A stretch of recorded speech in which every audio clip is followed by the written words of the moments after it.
മാനന്തകൊട്ടാരം സീരിയലിൻ്റെ ലേറ്റസ്റ്റ് എപ്പിസോഡിൻ്റെ റിവ്യൂയിലേക്ക് എല്ലാവർക്കും സ്വാഗതം. അങ്ങനെ വർഷ സ്വാഗത പ്രസംഗം പറയാനായിട്ട് തുടങ്ങുമ്പോഴേക്കും വർഷ വല്ലാതെ ടെൻഷനാകുവാണ്. വിക്രത്തിനെ പറ്റി താൻ നേരത്തെ പറഞ്ഞ കാര്യങ്ങളൊക്കെ ഓർത്ത് വാക്കുകൾ കിട്ടാതെ എന്ത് പറയണം എന്നറിയാതെ പരിഭ്രമിച്ച് നിൽക്കുവാണ്ട് വർഷ. ഇതുകൊണ്ട് ശ്യാമും മിഥുനും എല്ലാവരും ഇങ്ങനെ അമ്പരന്ന് നിൽക്കുവാണ്. ഈ സമയം വർഷ സ്വാഗതത്തിന് പകരം നന്ദി എന്നൊക്കെ പറയുവാണ്ടോ അത് കേൾക്കുന്നതും ബാക്കിയുള്ള കുട്ടികളെല്ലാവരും കൂടി കളിയാക്കണേ. ഒരു സ്വാഗതം പോലും പറയാനറിയാത്ത ഇവൾക്കാണ് ധീരതക്കുള്ള അവാർഡ് കൊടുക്കുന്നത് എന്നൊക്കെ ചോദിച്ച് പല കുട്ടികളും കളിയാക്കുന്നൊക്കെ ഉണ്ട്. അന്നേരം ശ്യാം അവരോടൊക്കെ ദേഷ്യപ്പെടുവാണ് കേട്ടോ. ഈ സമയം പ്രിൻസിപ്പൾ ചോദിക്കണേ, കുട്ടി വേഗം സ്വാഗതം പറഞ്ഞിട്ട് പൊക്കോളൂ.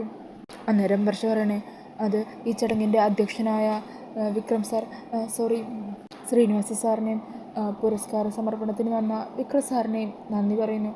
അല്ല, സ്വാഗതം ചെയ്തുകൊണ്ട് നിർത്തുന്നു അങ്ങനെയൊക്കെ പറഞ്ഞ് എങ്ങനെയോ അവിടെ നിന്ന് ഓടിപ്പോകുവാണ് കേട്ടോ വർഷ. അങ്ങനെ ശ്യാമിത അരികെ വന്നിരിക്കുകയാണ്. ഈ സമയം ശ്യാം ചോദിക്കുന്നുണ്ട്, വർഷേ എന്താ നിനക്ക് പറ്റിയത്?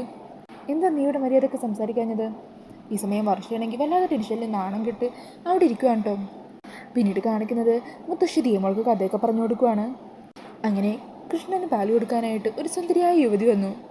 ഈ യുവതി കൃഷ്ണന് പാല് കൊടുത്തുകൊണ്ടിരിക്കുകയായിരുന്നു. പെട്ടെന്ന് പാല് തീർന്നുപോയി. പക്ഷേ കൃഷ്ണൻ വിടുവോ? ആ സ്ത്രീയുടെ ചോര വിറ്റ് കുടിക്കാൻ തുടങ്ങി. അന്നേരം ദിയമോൾ ഞെട്ടനെ, അയ്യോ, പാല് കൊടുക്കാൻ വന്ന സ്ത്രീയുടെ ചോര കുടിക്കുന്നത് തെറ്റല്ലേ മുത്തശ്ശി? അന്നേരം മുത്തശ്ശി പറയണേ, അത് തെറ്റാ. പക്ഷേ ഈ സ്ത്രീയെ ശരിക്കും ആരാണെന്നറിയോ?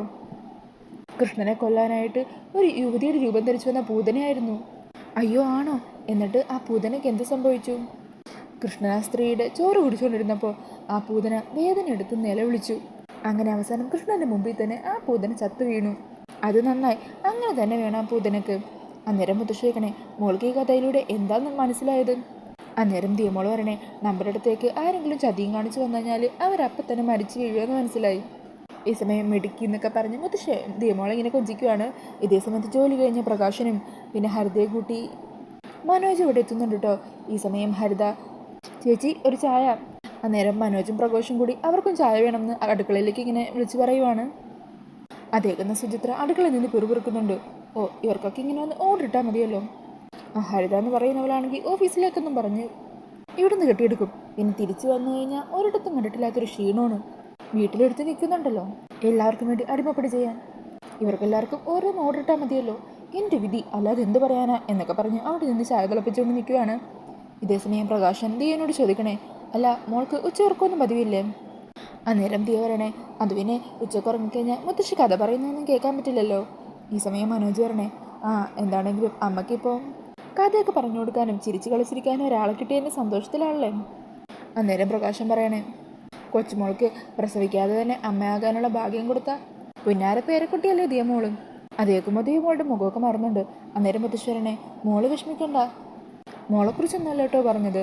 അന്നേരം ദിയ പറയണേ, എനിക്ക് മനസ്സിലായി, എന്നെക്കുറിച്ചും എൻ്റെ അമ്മയെക്കുറിച്ചുമാണ് പറഞ്ഞത്. അങ്ങനെ പറഞ്ഞ് സങ്കടത്തോട് ദിയമോൾ അകത്തേക്ക് പോകുവാണ്. ഈ സമയം മുത്തശ്ശി പറയണേ, എന്തിനാടാ അങ്ങനെയൊക്കെ പറയാൻ പോയത്? പിന്നെ ഇന്ന് വർഷമോൾക്ക് സ്കൂളിൽ അനുമോദന ചടങ്ങുണ്ട്. ലഹരി മരുന്ന് വിൽപ്പന ചെയ്തുന്നവളെ വർഷമോള് പോലീസിനെ കൊണ്ട് പിടിപ്പിച്ചല്ലോ. അവൾ ഇത്രയും വലിയൊരു കാര്യം ചെയ്തിട്ട് നിങ്ങൾ ഏട്ടന്മാർ അവൾക്ക് സമ്മാനമൊന്നും വാങ്ങിച്ചു കൊടുക്കുന്നില്ലേ? അതേക്കുമ്പോൾ പ്രകാശം പറയണേ, പിന്നെ ഇത് വലിയ മേലനങ്ങുന്ന കാര്യമൊന്നുമല്ലല്ലോ. ശരീരം വേർക്കാതെ കിട്ടുന്ന അനുമോദനമല്ലേ.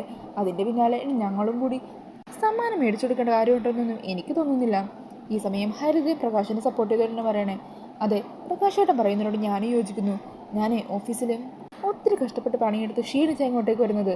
എന്നാൽ വർഷമാകട്ടെ ഫ്രണ്ട്സുമായിട്ട് കൂത്താടി നടന്നപ്പോൾ എന്തോ ഒരു കാര്യം കണ്ടു വിളിച്ചു പറഞ്ഞു. അതിനിങ്ങനെ അനുമോദന ചടങ്ങും സമ്മാനമൊക്കെ കൊടുക്കേണ്ട കാര്യമൊന്നുമില്ല. ഈ സമയം ഇത് കേട്ടുകൊണ്ട് വരുന്ന സുചിത്ര പറയുന്നുണ്ട്, എന്തൊക്കെയാണെങ്കിലും സമൂഹത്തെ മുഴുവൻ നശിപ്പിക്കാനിരിക്കുന്ന ഒന്നാണല്ലോ ലഹരി എന്ന് പറയുന്നത്. അതിനെതിരായ വർഷമോള് ചെയ്തത് ഒരു വലിയ കാര്യം തന്നെയാണ്. അതിനെ നമ്മൾ വീട്ടുകാരെങ്കിലും അനുമോദിക്കെങ്കിലും വേണ്ടേ? പ്രകാശേട്ടനെങ്കിലും ഒരു സമ്മാനം വാങ്ങിച്ചു കൊടുക്കണം. അന്നേരം തന്നെ പ്രകാശിന് ഒരു കോൾ വരുവാണ് കേട്ടോ. അങ്ങനെ ആ ഫോൺ കോൾ അറ്റൻഡ് ചെയ്ത് പ്രകാശിനകത്തേക്ക് പോകുവാണ്. ഈ സമയം മനോജ് ഹരിതയോട് പറയുന്നുണ്ട്, സുചിത്ര അടുത്ത് പറഞ്ഞതിൽ ഒരു കാര്യമുണ്ട്. വർഷം നമ്മുടെ കൂടി അനിയത്തിയല്ലേ, അവൾക്ക് എന്തെങ്കിലും ഒരു ചെറിയ സമ്മാനം. ഈ സമയം ഹരിതയുടെ മുഖം മാറുമ്പോൾ മനോജ് പറഞ്ഞേ, വേണ്ട, അല്ലെങ്കിലും സമ്മാനമൊക്കെ എന്തിനാ? അങ്ങനെ ഹരിത ദേഷ്യത്തിലകത്തേക്ക് പോകുവാണ് കേട്ടോ. പിന്നാലെ മനോജും പോകുന്നുണ്ട്. റൂമിലെത്തുന്ന ഹരിത മനോജിനോട് ദേഷ്യപ്പെടണേ, മനോജ്, അല്ലെങ്കിലും നിങ്ങളുടെ ഏട്ടത്തിയുടെ അമ്മയുടെ രീതികളൊന്നും എനിക്ക് തീരെ പിടിക്കുന്നില്ല. അവർക്കെന്നെ പണ്ടേ കണ്ടുകൂടാ. നിങ്ങളുടെ അമ്മക്കാണെങ്കിൽ വന്ദനനും വർഷനും സുചിത്രടുത്ത് ഞാൻ കഴിഞ്ഞേ ഉള്ളൂ, വേറെ ആരും. അവരെ മൂന്നുപേരും തലയിലെടുത്ത് വെച്ചുകൊണ്ട് നടക്കുമല്ലേ. വർഷ കോളേജിലെ എക്സാമിന് പഠിച്ച് റാങ്ക് മേടിച്ചിട്ടാണെങ്കിൽ ഞാൻ നല്ലൊരു സമ്മാനം തന്നെ മേടിച്ചു കൊടുക്കും. അല്ലാതെ ഇതിനൊന്നും സമ്മാനം മേടിച്ചു കൊടുക്കാൻ എന്നെ കൊണ്ട് പറ്റില്ല. മാത്രമല്ല ആദ്യം ഈ കാര്യം അറിഞ്ഞപ്പോൾ അവൾക്ക് എന്തെങ്കിലുമൊക്കെ വാങ്ങിച്ചു കൊടുക്കണമെന്ന് ഞാൻ വിചാരിച്ചതാ. പക്ഷേ നിങ്ങളുടെ അമ്മയായിട്ടത്തെ അങ്ങനെ പറഞ്ഞുകൊണ്ട് തന്നെ ഇനി ഒരു കാരണവശാലും ഒന്നും വാങ്ങിച്ചു കൊടുക്കുന്നില്ല. അത് ഞാൻ ഉറപ്പിച്ച കാര്യം. പിന്നീട് കാണിക്കുന്നത് പ്രകാശിൻ്റെ അരികിലേക്ക് ചെല്ലുന്ന സുചിത്രേനെയാണ്. ഈ സമയം പ്രകാശം വല്ലാത്ത കണക്ക് കൂട്ടല്ലാണ്ടോ. അത് കാണുമ്പോൾ സുചിത്ര ചോദിക്കണേ, അല്ല ഇത് ലാഭത്തിൻ്റെ കണക്കാണോ നഷ്ടത്തിൻ്റെ കണക്കാണോ ഈ കണക്ക് കൂട്ടി നോക്കുന്നത്? എന്താ സംശയം? നഷ്ടത്തിൻ്റെ കണക്ക് തന്നെ. വർഷക്കൊരു സമ്മാനം മേടിച്ചാലുണ്ടാവും നഷ്ടത്തെക്കുറിച്ച് ഇപ്പോൾ ഞാൻ ആലോചിച്ചത്. അന്നേരം സുചിത്ര പറയണേ, നിങ്ങളുടെ സ്വന്തം പെങ്ങൾക്ക് വേണ്ടി ഒരു 100 രൂപ പോലും ചിലവാക്കാൻ ഇത്ര പിശുക്കാണോ നിങ്ങൾക്ക്? എടി 100 രൂപയാണെങ്കിൽ കൂടി അത് ഉണ്ടാക്കണമെങ്കിൽ എത്രത്തോളം അധ്വാനിക്കണമെന്ന് നിനക്കറിയോ? നിനക്ക് പണത്തിൻ്റെ വില അറിയില്ല. 10 രൂപയാണെങ്കിൽ പോലും അത് അധ്വാനിക്കാൻ ഒത്തിരി കഷ്ടപ്പെടണം. പിന്നീട് നമുക്ക് പണത്തിന് എന്തെങ്കിലും ആവശ്യം വന്നാൽ ഈ സഹോദരിമാരെ സഹായിക്കുന്നത് നീ കരുതുന്നുണ്ടോ? നമുക്ക് ആവശ്യമുള്ള പണം നമ്മൾ തന്നെ ഉണ്ടാക്കണം, അല്ലാതെ അത് ദാനം ചെയ്യാൻ നടക്കരുത്. അതൊന്നും നിനക്ക് ഇപ്പോൾ പറഞ്ഞാൽ മനസ്സിലാവില്ല. അന്നേരം സുചിത്ര പറയണേ, ഓ നിങ്ങളോട് പറഞ്ഞിട്ടൊന്നും ഒരു കാര്യമില്ല എന്നും പറഞ്ഞ് സുചിത്ര പുറത്തേക്ക് മുത്തശ്ശിയുടെ അരികിലേക്ക് ചെല്ലുക. ഈ മനുഷ്യൻ ഒരു കാലത്തും ഗുണം പിടിക്കാൻ പോകുന്നില്ല. അന്നേരം മുത്തശ്ശി പറയണേ, സുചിത്രേ അങ്ങനെയൊന്നും പറയല്ലേ. എന്താണെങ്കിലും നിന്റെ ഭർത്താവ് കള്ളു കുടിച്ച് പണം പാഴാക്കിയൊന്നുമല്ലല്ലോ, സമ്പാദിച്ചു വെക്കുകയല്ലേ ചെയ്യുന്നത്. അതോർത്ത് നീ സമാധാനിക്ക്. ഈ സമയം വന്ദന ഒരു കവറുമായിട്ട് അങ്ങോട്ടേക്ക് വരുവാണ്. അത് കാണുമ്പോൾ തന്നെ സുചിത്ര വെക്കണേ, എന്താ വന്ദനെ കയ്യിലൊരു കവറ്? ഇതോ വർഷക്കൊരു ചുരിദാറാ, അവൾക്ക് ഒരു ചെറിയ സമ്മാനം. അന്നേരം സുചിത്ര പറഞ്ഞേ, വന്ദനക്കെങ്കിലും അവൾക്കൊരു സമ്മാനം മേടിച്ചെടുക്കാൻ തോന്നിയല്ലോ, നന്നായി. അന്നേരം മുത്തശ്ശി പറയണേ, ഇവിടെ ഹരിതയും പ്രകാശനൊന്നും അവൾക്ക് ഒരു സമ്മാനം മേടിച്ചു കൊടുക്കില്ല എന്ന് തീരുമാനിച്ചുറപ്പിച്ച് വന്നതാ. അല്ല അവൾക്ക് വേണ്ടി മോൾക്ക് ഇങ്ങനൊരു സമ്മാനം തോന്നാൻ എന്താ കാര്യം? അന്നേരം വന്ദന പറയണേ, വർഷ എനിക്ക് വേണ്ടി എന്തൊക്കെ കാര്യങ്ങളാണ് ചെയ്തിട്ടുള്ളത്. എനിക്കൊരു നല്ല ജീവിതം ഉണ്ടാക്കാൻ വേണ്ടി അവൾ എത്രത്തോളം വഴിപാടും സങ്കടങ്ങളും അനുഭവിച്ചിട്ടുണ്ട്. ഞാൻ രാത്രിയിൽ ചില ദിവസങ്ങളിൽ ഞെട്ടി എഴുന്നേൽക്കുമ്പോൾ അവളും എഴുന്നേറ്റ് എന്നെ ആശ്വസിപ്പിക്കും. എൻ്റെ സങ്കടങ്ങളിൽ എപ്പോഴും അവൾ താങ്ങായിട്ട് നിൽക്കും. ഇതുപോലൊരു അനീതിയെ വേറെ ആർക്ക് കിട്ടാനാ? അങ്ങനെയുള്ള അവളുടെ ഈ ചെറിയൊരു കാര്യത്തിലെങ്കിലും ഞാൻ എന്തെങ്കിലുമൊക്കെ ചെയ്യണ്ടേ? അന്നേരം സുചിത്ര പറഞ്ഞേ, സത്യം പറയാലോ, നിങ്ങളുടെ രണ്ടാളുടെയും സഹോദരി സ്നേഹം എന്നെ പലപ്പോഴും അത്ഭുതപ്പെടുത്താറുണ്ട്. ഈ സമയം ദേമോള് അമ്മയെന്ന് വിളിച്ച് അങ്ങോട്ടേക്ക് വരുവാ. വർഷേച്ചിക്ക് മാത്രം സമ്മാനം മേടിച്ചിട്ടില്ലോ, എനിക്ക് മേടിച്ചിട്ടില്ലേ?